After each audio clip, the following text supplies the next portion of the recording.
Am I wrong for refusing to visit my stepdad in the hospital because he never treated me like his daughter? My mom married my stepfather when I was 8.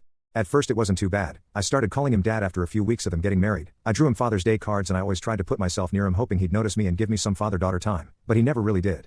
The first time I called him dad he looked somewhat uncomfortable and changed the subject. He never yelled or hurt me, but he always made it clear that I wasn't his to everyone he met.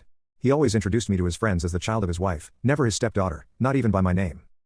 He had 2 kids from his previous marriage and he treated them really well, so it's not like he just wasn't much of a family man. He went to all their games, hung their art on the fridge, gushed about every single thing they did to anyone who would listen me, but when it came to me I was just barely tolerated. He sure did not put my art on the fridge lol.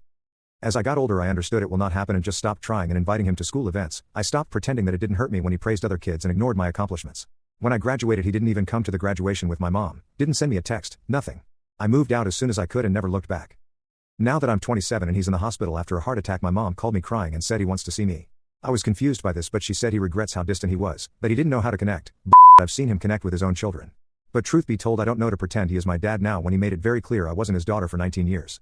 I told my mom that I wasn't coming but she said I was cruel and punishing a dying man for his mistakes. The same man who punished me with silence and indifference for most of my life? And now suddenly I'm supposed to rush in and display the part of a loving daughter?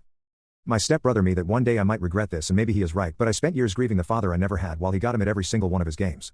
I learned to build a life without his approval or love and I don't feel angry anymore, just checked out. There's nothing to heal because there was never anything there in the first place. AITA for walking away from him when he never even tried to walk towards me?